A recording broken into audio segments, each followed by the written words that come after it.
Hello, I'm Chief Randazzo with the Macomb County Animal Control. The following program is designed to inform you, the residents of Macomb County, of animal welfare issues that are taking place in our neighborhoods. So stay tuned. I hope you enjoy it.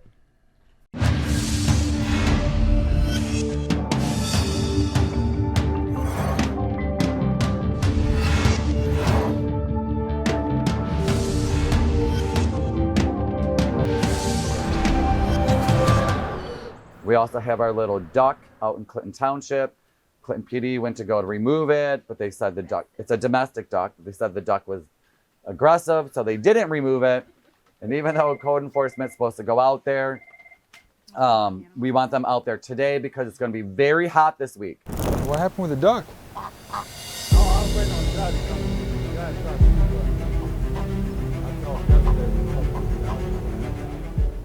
So one of our challenges that we're finding become more common would be municipalities allowing their residents to have backyard chickens and backyard ducks.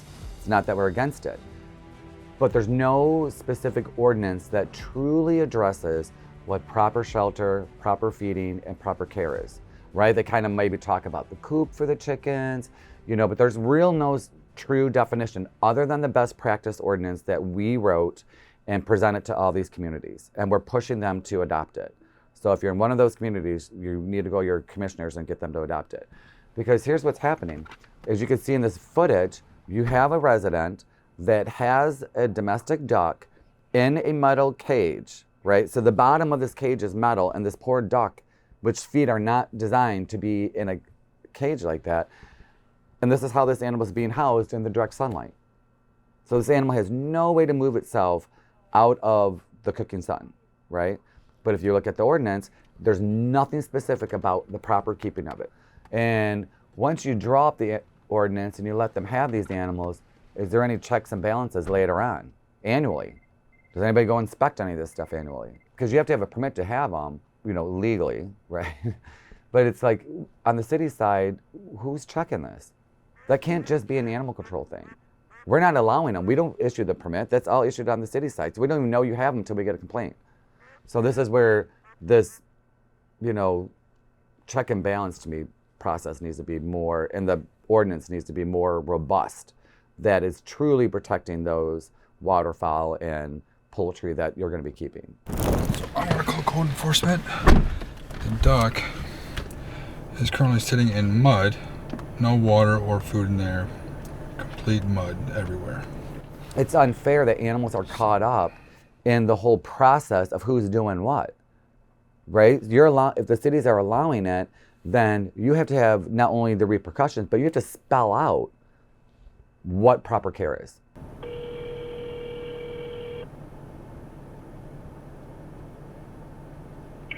Building department, Michelle speaking. How can I help you? Hi, is the code enforcement officer available? I believe everybody is on the road. Yep. Is the supervisor there by chance? We have our assistant superintendent and our superintendent. This is Deputy Vandermeulen with Macomb County Animal Control. Is it possible I could talk to one of them? Yeah. Let me see if Barry's available. One moment, okay? Thank you. All right. Jim's line is busy. Do you know if by chance, because I had put in a request for someone to come out to 21611. Looks like someone's probably heading out there today. Okay, perfect. There's no estimated time, right? No, they're on the road from 9:30 to 3. So then where are you going to be putting the duck while you're over there today? Well, I'm going to take this at my house. I live in Sterling Heights. Right, but while you're working today, where's the duck going to be? The duck is going to go with me at the house right now. Oh, you're taking it back to your house? Of course. That call was originally about a dog being left outside. And when I originally got to that house about a week and a half ago, dog was outside, tied up to a tree, but there was also a duck that was inside of a dog cage with no food, water, and improper shelter. I gave them time to try and rehome it. They failed to rehome it. I was out there last Friday, and the duck was still out in the heat. Had them give it fresh water and food, and still not able to rehome it. So out there today, about to get code enforcement out there to remove the duck. The father went across the street to get a guy who worked over there, and I guess he's now taken the duck to his home in Sterling Heights. So as long as the duck's not here, then they don't have much of an issue. But I'm going to pass this information off to Sterling Heights to see if they're even able to have ducks over there.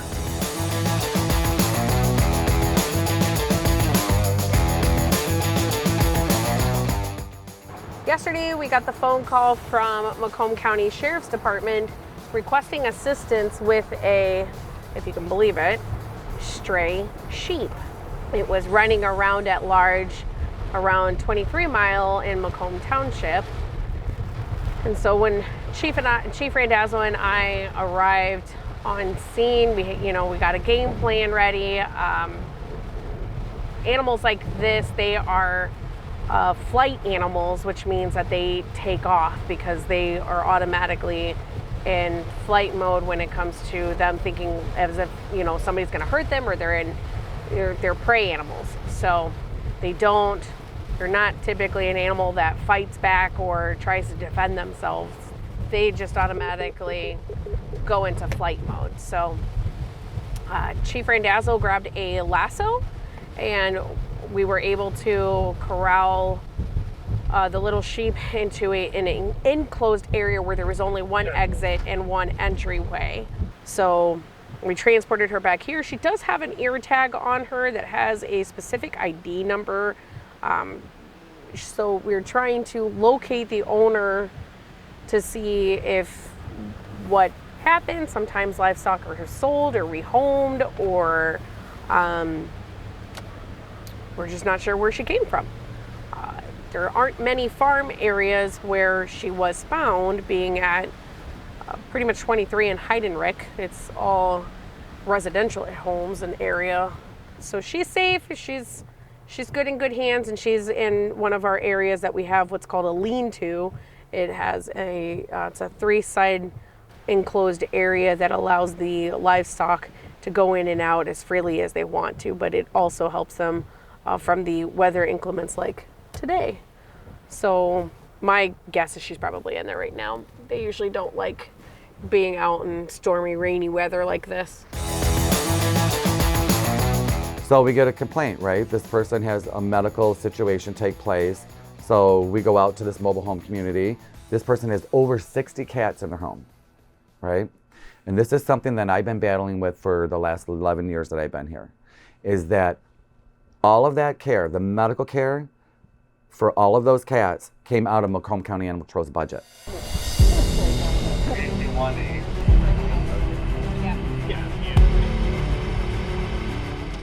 Here we are again today, October 18th, going out to a house on Sutton in Chesterfield again for 45 plus more cats. And they're gonna be sick, right? So and thank God that there's reputable rescues that help us out with this. But again, this isn't something that should just fall on the shoulders of animal control. If you think of us taking in those 60 something cats, right? And that was 3 weeks ago, 4 weeks ago, right?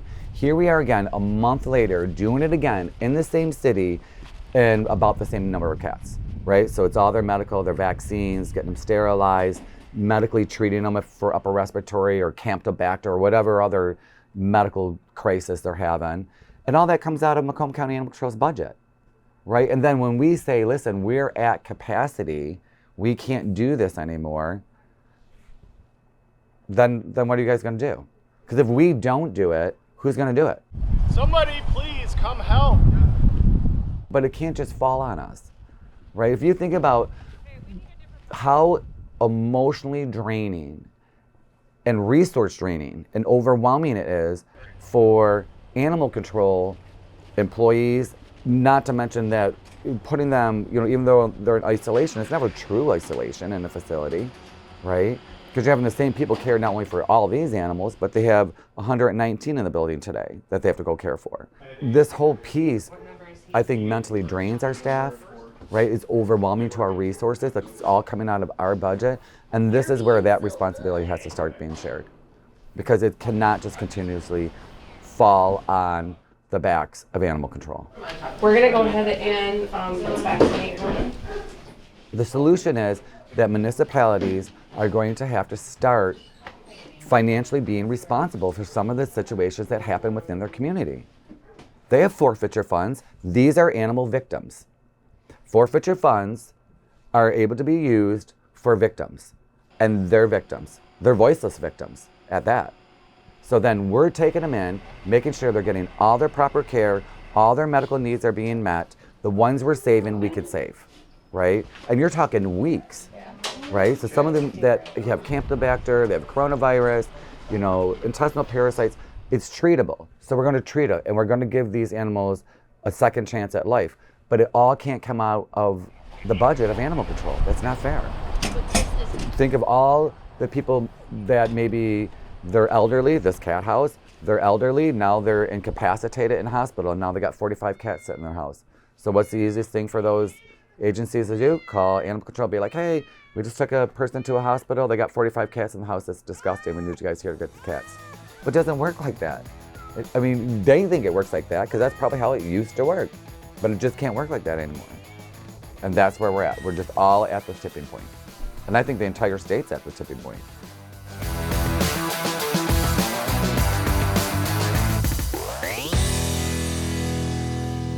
We got a call that there was a dog, possibly a puppy, in a carrier with no food, no water, and barking nonstop since 8:30 this morning on the side of the garage behind the house.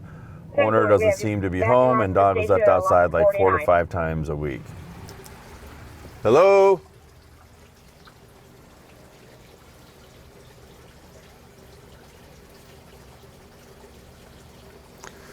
Doesn't look like anyone's home. We do get a lot of calls for barking complaints, right? But in our best practices, again, we're trying to get all the municipalities to adopt it, is that you can't leave your animal outside for an unreasonable amount of time. Hi. Hi. Is you a good boy? Are you a good boy? Are you a good boy? Come on. It's okay. Come on. Are you a good boy? Here. Here. Here. Oh, JJ's a good boy. That's a good boy. All right. So he's got food and he's got water and he's got proper shelter protecting him from the weather. So that's a good thing. So look at this case. Yeah, they have a great setup, and I'm excited to see that they do have a wonderful setup for their dog. However, so you can't leave your dog outside while you're at work. Bring the dog inside. But the I dog, don't know if something's wrong with no, the dog looks healthy. I don't Good. know. Yeah, no. Yeah, it's healthy. Perfectly. It's got access to a dog house. It's got food and water in there. So we're gonna have a discussion with her once she calls us back. Okay, On that, so. perfect. Thank you very Okay. much. Thank you. Have a good day. So these people that are complaining about it, call your township or city offices, your mayor, supervisor, whoever, and get them to adopt our ordinance. Because again, this would be avoided had they adopted our regulations, right? Because yeah, the dog's being, you know, it's being cared for, as you can see from the video, that it's getting a really nice setup for the dog. But again, you're not home, right? You're at work. And the poor dog's outside barking and barking and barking and barking. We saw that there is a dog. We heard the dog barking. The dog is in a nice kennel outside, proper shelter, does have food, does have water. So we left a notice for the homeowner / dog owner to call us. And when she calls us, we'll address, you know, leaving the dog unattended for any extended period of time. And we will address the barking ordinance or noise ordinance related to the dog just barking nonstop. So we've been here like 15 minutes and the dog's been barking the whole time. We went out there, the dog was super friendly, but as soon as you walk away, the dog starts barking because, you know, he doesn't want to be left alone, so.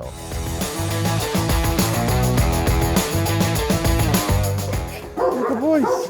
Hey. Very friendly. Sweet. Huh? They're sweet. Yeah. What's up? What's up, buddy? That's his What? name, by the way. Is your name Buddy? Is your name Buddy? Huh? Is your name Buddy? Hi, sweetheart. I know, I just fed you. You see by the weight, they're in good shape. Yeah. You know, people have these dogs, right? And we'll just say pets, but in this case, they're dogs, that they're like, oh, I'm too old, I can't care for the dog anymore. Well, you have a responsibility. It's your dog. This isn't an animal control responsibility. We're willing to help you. We have resources on our website, but the real responsibility is you. You're the pet owner. You find the placement for the dogs. I can't do it. Yeah, I get it. I get it. So. You need help, I get it. Okay, so there's a couple things here. Over the limit, no license, And I understand you Honey, call. I've been trying for I understand years. that you call for help. I get that. Yeah. So that's why I'm not gonna, you know, nobody called us and said, hey, this lady's not taking care of your dogs, and we find this out on our own. Like, this is something that you're, Right. So I'm not gonna. Well, I had a guy that would come out. I had him out every 3 weeks or so, and I pay him to do it. Yeah. And things, and then I had somebody all lined up. A kid, I figured, she knows hard work. She grew up on the farm. She agreed to come. She says, I'm away on the weekend. I'll come and do it Tuesday, and never showed up. Yeah. I was going to pay her $100 for an hour and a half worth of work. You know, but to think that you could just keep them locked up and that they're not getting exercise, which is part of the animal cruelty law, by the way, that they have to have proper exercise, this is your responsibility. You know, and for people just to cop out and then kind of be like, well, I just can't do it. Well, that's a cop out. Figure it out. It's your responsibility. And this is one of the areas that bother me, is that, you know, I have a dog and he's my responsibility. So if he's sick, whatever it is, and right now he's pancreatitis, but whatever it is, it's my responsibility. It's not your responsibility, but it's not animal control's responsibility to find placement for all these animals. As you know, we're over capacity now, right? We'll give you the resources if you need them to help find where you could place them, right? But if you know that you have animals and you're getting to a place where you no longer properly care for them, your responsibility is to find them a home that can care for them.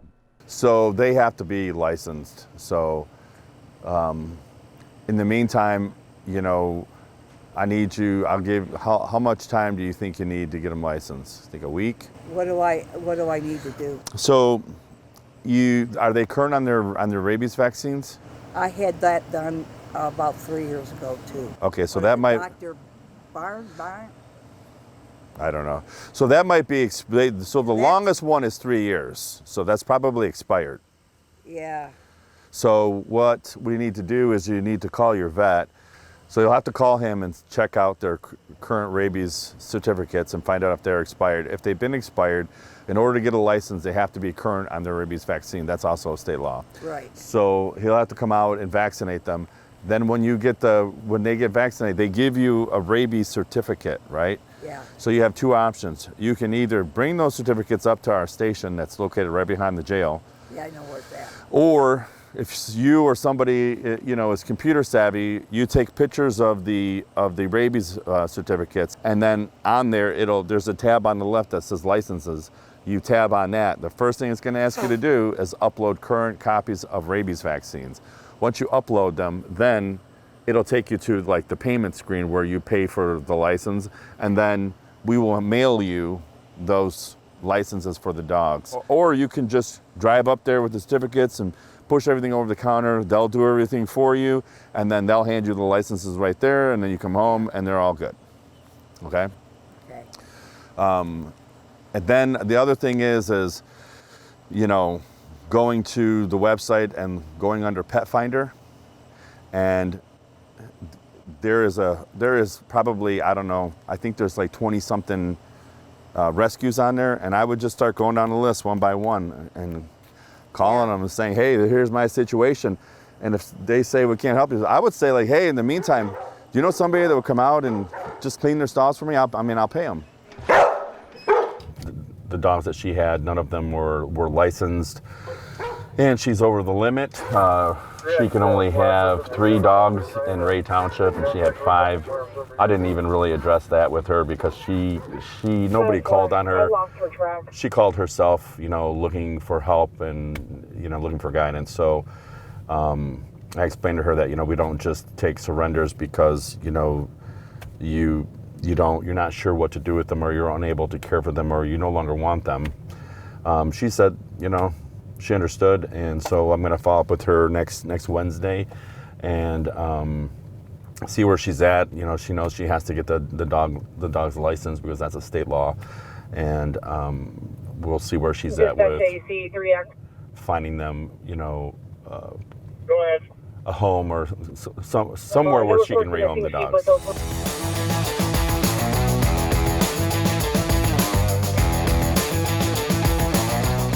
again, I think as adopters, you have to be responsible. It's a lifelong commitment. You have to make sure not only are you picking the right age appropriate pet, but you have to make sure you're picking the right breed for you. What we do, especially on our end when we're doing pet adoptions, is making sure that we're teaming up the right dog with the right adopter. And then sometimes that means saying no, because you might have somebody that, has, a situation where they're looking at a young dog that's extremely active, and they're not active people at all. It's like, well, we're already setting everybody up for failure here. The dog's gonna need a lot of exercise. You're not gonna wanna deal with this dog that has all this energy, but yet you think it's super cute and you want to adopt it.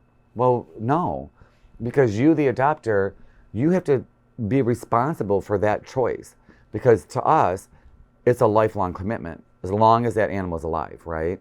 And just because you see it is super cute and gives you all the warm and fuzzies, doesn't mean you're the right person for it to raise this animal, right? So you have to make sure that you're picking the right animal. And on the organization side, you have to make sure that you're placing the animal with the right adopter too. And sometimes that's meaning a no, or you're not going to set them up for success. They're going to be a return, and it did nobody any good. Because when we had the Anatolian Shepherd puppies, they're adorable. And everyone's like, oh my God, they're super cute. I want one. It's like, no. We made sure we interviewed all those people really good and did home checks on that, because these are going to be huge dogs and they have a certain need. They're more livestock dogs, right? They're going to have a different need than if you had, when you fill out your application, you're like, why I had dogs my whole life. I had Yorkies. And it's like, these are totally opposite dogs on a spectrum here. So I think that's important to kind of always point out to people too. And as always, I appreciate Shelby TV partnering up with us on patrol. And most importantly, I appreciate you, the communities, tuning in for episode 17. And don't forget, go to our website, Macomb County Animal Control, and on our Facebook page, and see all our amazing animals that are up for adoption. Thank you again for tuning in.